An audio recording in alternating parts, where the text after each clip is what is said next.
आए ज़बूर। ऐ खुदावन मैं तुझे ही को पुकारूंगा, ऐ मेरी चट्टान तू मेरी तरफ से कान बंद ना कर। ऐसा ना हो कि अगर तू मेरी तरफ से खामोश रहे तो मैं उनकी मानित बन जाऊं जो पाताल में जाते हैं। जब मैं तुझसे फरियाद करूं, अपना हाथ तेरे मुकद्दस हैकल की तरफ उठाऊं तो मेरी मिन्नत की आवाज़ को सुन ले।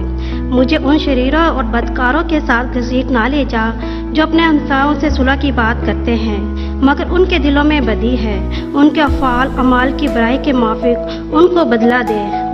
उनके हाथों के कामों के मुताबिक उनसे सलूक कर, उनके किए का अव्ज उनको दे। वो खुदावन के कामों और उसकी दस्तकारी पर ध्यान नहीं करते, इसलिए वो उनको गिराएगा फिर ना उठाएगा। खुदावन मुबारक हो, इसलिए उसने मेरी मिन्नत की आवाज़ सुन ली।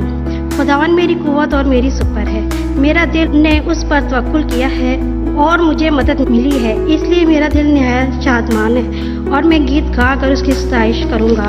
खुदावन उनकी कुव्वत है, वो अपने मकसूद के लिए निजात का किला है। अपनी उम्मत को बचा और अपने मेरास को बरकत दे। उनकी पासबानी कर और उनको हमेशा तक संभाले रहे। आमीन।